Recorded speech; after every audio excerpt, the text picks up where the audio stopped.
बिस्मिल्लाहिर्रहमानिर्रहीम। अस्सलाम वालेकुम नाज़रीन, इरफान आज में आपको शो में खुशामदीद कहता हूँ। आज 6 जून है और दिन है पीर का। वर्ष पाकिस्तान में मीडिया ने हर दौर में अपने आकाओं को खुश किया। आपने किसी हुकूमत के खिलाफ कोई बयान चलवाना हो तो मीडिया हाजिर होता है। अगर कोई झूठी कैंपेन चलानी हो तो मीडिया अपना किरदार खूब निभाता है।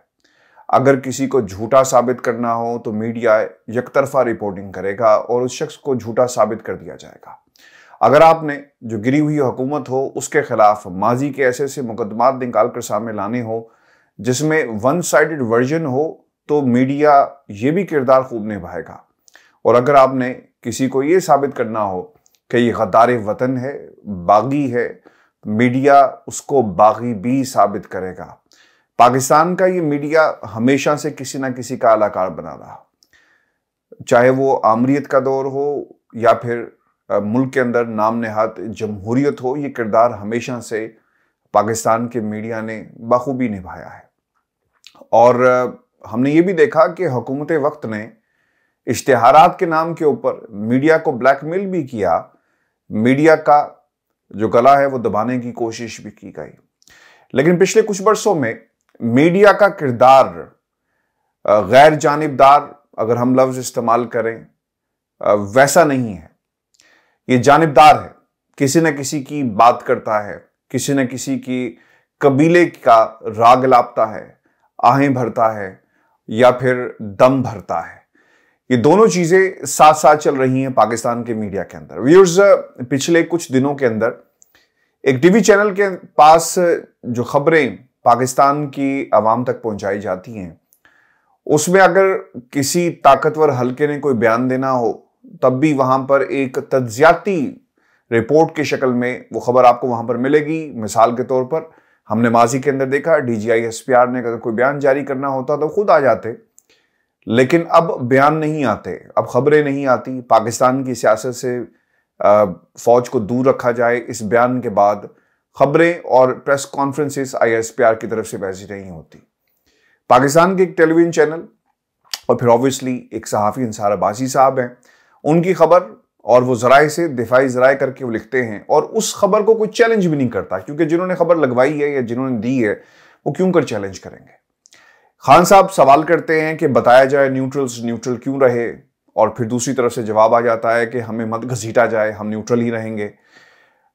एक रोमांस चल रहा है मीडिया के जरिए।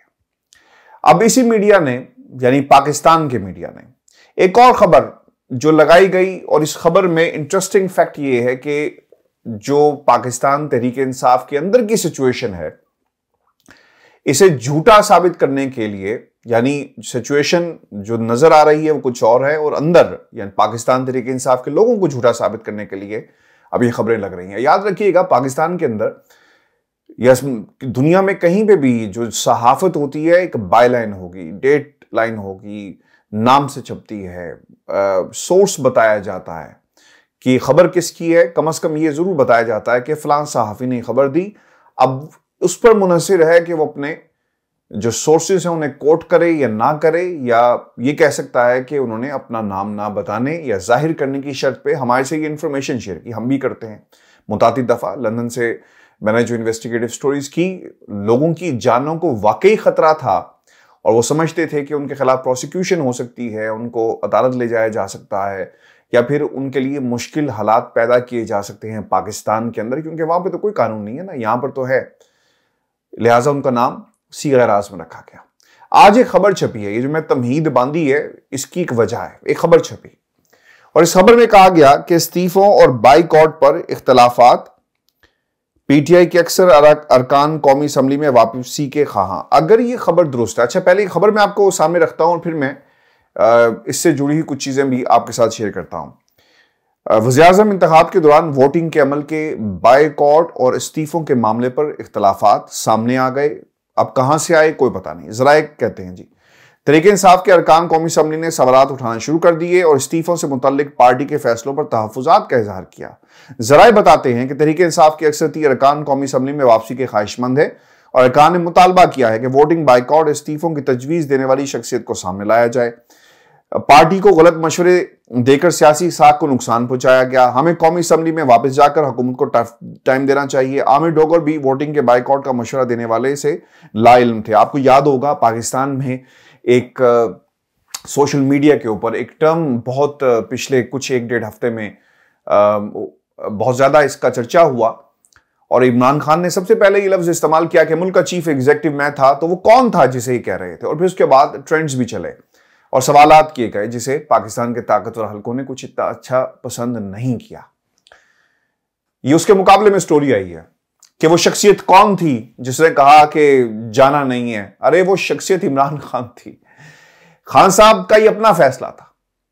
खान साहब के खिलाफ, उनकी हुकूमत के खिलाफ एक साजिश होती है व्यूअर्स, और उस साजिश के नतीजे में उन लोगों को, पाकिस्तान तहरीके इंसाफ के अरकान को बाहर जो फैसला हुआ, जब खान साहब जिस दिन ये तहरीक एतमाद का वोट और फिर जिस तरह वो असम्बली में गए, पार्लिमानी कमेटी का इजलास हुआ, वहां पे लोगों ने साथ देने का फैसला किया, ऐलान किया। ये अलग बात है कि मैं उस वक्त नाकदीन में से था और अभी भी हूं कि खान साहब को पार्लियामेंट के अंदर रहकर ये जंग लड़नी चाहिए थी। देखिए राजा रियाज साहब, ये सारा, ये मेरा अपना ख्याल है, इसका कोई किसी खबर से ताल्लुक नहीं है, मेरा तज्जिया है। तो वो कौन था, खान साहब पूछ रहे थे। इन्होंने इस मुकाबले में खबर निकाल दी कि किसने मशवरा दिया था, और जो डोगर साहब है वो भी लाइल में। अरे वो लाइल नहीं है, ये एक झूठा बयानिया पाकिस्तान के मीडिया के जरिए बनाया जा रहा है।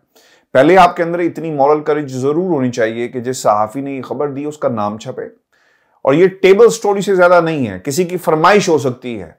पाकिस्तान तहरीक इंसाफ बड़ी वाजे लाइन लेंथ उनकी जिस पर वो इस वक्त अटैक कर रहे हैं बड़ा क्लियर है कि इम्पोर्टेड हुकूमत को तस्लीम ना किया जाए, मरकज के अंदर दोबारा इलेक्शन होना है, इंतखाबात की तारीख दे दी जाए, असम्बलियां जो बाकी ज़िमनी इंतखाबात में वो हिस्सा लेंगे, पार्टी कैंडिडेट्स हैं वो देख रही है किसको मैदान में पंजाब के अंदर उतारना है ज़िमनी इंतखाबात के अंदर, लाइन बड़ी क्लियर है। और फिर दूसरी तरफ सुप्रीम कोर्ट ऑफ पाकिस्तान की तरफ देखा जा रहा है कि एक सपोर्ट मिल जाए आईनी तौर पर कि कल को जिस तरह ये झूठे मुकदमात करते हैं तो हम अपना जो जमहूरी हक है उसे इस्तेमाल करते हुए सड़कों पर आएंगे, नारे भी लगेंगे और लोग मुहासरा भी करें, लेकिन कानून और आइन के दायरे में रहकर जो उनका बुनियादी हक है। ये सुप्रीम कोर्ट ऑफ पाकिस्तान के हवाले से खान साहब पहले भी कह चुके हैं। तो अब इस किस्म की खबरें लगाकर पाकिस्तान की कौम को गुमराह व्यूअर्स किया जा रहा है। आज एक और बड़ी इंटरेस्टिंग तो मैं नहीं कहूंगा, लेकिन मैंने आज मरियम को देखा टेलीविजन के ऊपर और एक उन्होंने तकरीर की, और इंटरेस्टिंग फैक्ट ये है कि खान साहब एक बात करते हैं कि ये हमेशा मैच फिक्स करके खेलते हैं। लंदन में मुतादिद दफा दोस्तों मैंने ये देखा है, सहाफियों को सवालात बताए जाते हैं, अगर नहीं बताए जाते तो कोई सहाफी यहां पर आकर चैलेंज करे। हमारा ये प्लेटफॉर्म मौजूद है कि सवालात लिखकर पहले नहीं दिए जाते, डिस्कशन नहीं होती, कुछ हम सबूतों से साबित कर देंगे कि जनाब ये देखें ये सवालात थे, ये बताए गए, और इनका जवाब जो है पर्चियों पर पहले से मौजूद था। जिस पर्ची का आज मरियम बीबी जिक्र कर रही थी वो पर्चियां नवाज शरीफ के हाथ में होती हैं, इमरान खान के हाथ में नहीं होती। इमरान खान को पर्चियों की जरूरत नहीं है। आज इन्होंने जो बातें कही हैं वो ये कहती हैं, एक तो जो बहुत इंटरेस्टिंग चीज है, मरीम नवाज का इस तरह सोशल मीडिया की टीम के साथ आकर बैठना, एक तो चीज ये भी बड़ी इंपॉर्टेंट है कि शायद अवाम में मकबूलियत उतनी नहीं रही या अवाम के सामना करने की हिम्मत नहीं है, अगर ये कहा जाए तो गलत नहीं होगा, क्योंकि अवाम तो सड़कों पर आ गई है, अवाम तो गालियां निकाल रही है। आप किसी से भी बात करें तो वो ये कहता है कि सारे चोर हैं। एक हुकूमत गई, दूसरी आ गई, इससे उम्मीद थी कि शायद कोई रिलीफ मिलेगा, लेकिन रिलीफ नहीं मिला, बल्कि महंगाई में मजीद इजाफा कर दिया गया। मरीम नवाज की ये जो आज उन्होंने तकरीर की, एक तो ये कौम को फेस नहीं कर सकते इसलिए बाहर आकर ये बात नहीं करते, और दूसरी तरफ ये जो आज उन्होंने तकरीर की है इसके जरिए नवाज शरीफ को जिंदा रखा जा रहा है। आपने देखा हो, उन्होंने कहा कि 2013 के अंदर भी नवाज शरीफ को ऐसे ही पाकिस्तान मिला, मेहनत करके और इस तरह करके वैसे करके वो पाकिस्तान आते हैं, अवाम की तरक्की के लिए, खुशहाली के लिए उन्होंने कोशिशें की वगैरह वगैरह, फिर उनकी हुकूमत को गिरा दिया गया, बाहर चले गए, और अब भी नवाज शरीफ पाकिस्तान का दम भरता है, पाकिस्तान के लिए उसकी जो नींदें हैं वो रात को सो नहीं सकते, हर वक्त पाकिस्तान की बात करते हैं। ये मरीम नवाज मुतादिद दफ़ा कह चुकी हैं। इस तकरीर के जरिए यानी प्रॉक्सी क़यादत के जरिए Maryam Nawaz is a proxy leadership in Pakistan for Nawaz Sharif, एक ऐसी डमी जिसके जरिए नवाज शरीफ को जिंदा रखा जा रहा है। वर्ष मैं कल बात नहीं कर सका कायरा साहब की स्टेटमेंट के ऊपर, वक्त ज्यादा हो गया था, मैं उस पर भी बात करूंगा क्योंकि स्टेटमेंट उन्होंने दी है कि 10 साल इकट्ठे मिलकर हम चलेंगे और जो इन्होंने वादे किए। अच्छा, अब साबिक हुकूमत की नलायकी, महंगाई बढ़ गई, शहबाज शरीफ साहब एक अच्छी क़यादत जो है, एक बेहतरीन लीडर के तौर पर सामने आए हैं, ये सारी बातें मरीम नवाज साहिबा जो हैं वो कर रही हैं। और फिर वो ये कहती हैं कि जलावतनी के बाद नवाज शरीफ ने 5 साल मुल्क को अदम इस्तेहकाम नहीं होने दिया। धरना जलाओ घराव का सिलसिला जारी है। पाकिस्तान की तारीख में किसी ने इस्लामाबाद को जलाओ घराव नहीं किया। सुपर पावर को ललकारने वाला आज गिरफ्तारी के डर से पेशावर से नहीं निकल रहा और बनी खाला में छुप कर बैठ गया है। और मैंने डेथ सेल को फेस किया और इसके ऊपर भी जो सोशल मीडिया के मिनियंस जो थे बैठे हुए, जिनको कीबोर्ड वॉरियर्स का नाम बाज़ लोग देते हैं या फिर कुछ लोग उन्हें लिटिल मिनियंस यानी मरीम नवाज के जो लिटिल मिनियंस थे, उन्होंने तालियां बजाना शुरू कर दी कि डेथ सेल की जब बात आती है। तो इस तरह कौम को गुमराह किया जा रहा है। शहजादे शहजादियों का ये मुल्क बन चुका है जहाँ पर कुछ ख़ानदान हुक्मरानी कर रहे हैं। और मैं आपके सामने एक ख़बर रख दूं, और ये इसलिए भी इम्पॉर्टेंट है व्यूअर्स कि अब आपने फैसला करना है कि पाकिस्तान कैसा पाकिस्तान आपको चाहिए। इतलात के मुताबिक इलेक्शन कमीशन ऑफ पाकिस्तान में फॉरेन फंडिंग केस का फैसला इमरान खान के खिलाफ आएगा और इसी दौरान जब ये फैसले आ जाएंगे, इधर से बजट पास हो जाएगा, तो शायद एक ऐसी घिनौनी साजिश के तहत पाकिस्तान तहरीक इंसाफ के ऊपर कुछ पाबंदियां लगा दी जाएं।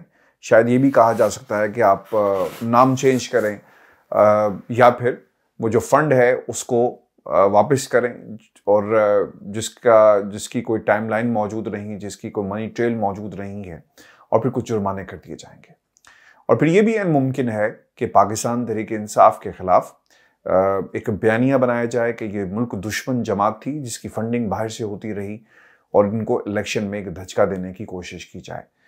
यही बुनियादी वजह है कि तहरीक इंसाफ के केसेस डेली बुनियादों पर सुने जा रहे हैं, जबकि 2018 में जब जो एक पटिशन भी पेंडिंग है इस्लामाबाद हाई कोर्ट के अंदर, और इस पर 2 रुकनी बेंच अब समाअत भी करेगा chief justice Islamabad high court Athar Minallah की सरबराही के अंदर, और उसमें ये मौक़िफ़ इख्तियार किया गया कि 2018 के अंदर तमाम जमातों के केसेस शुरू होते हैं, लेकिन पाकिस्तान तहरीक इंसाफ का केस क्यों ही व्हाट आर द रीजंस कि ऑन डेली बेसिस इसको सुना जा रहा है।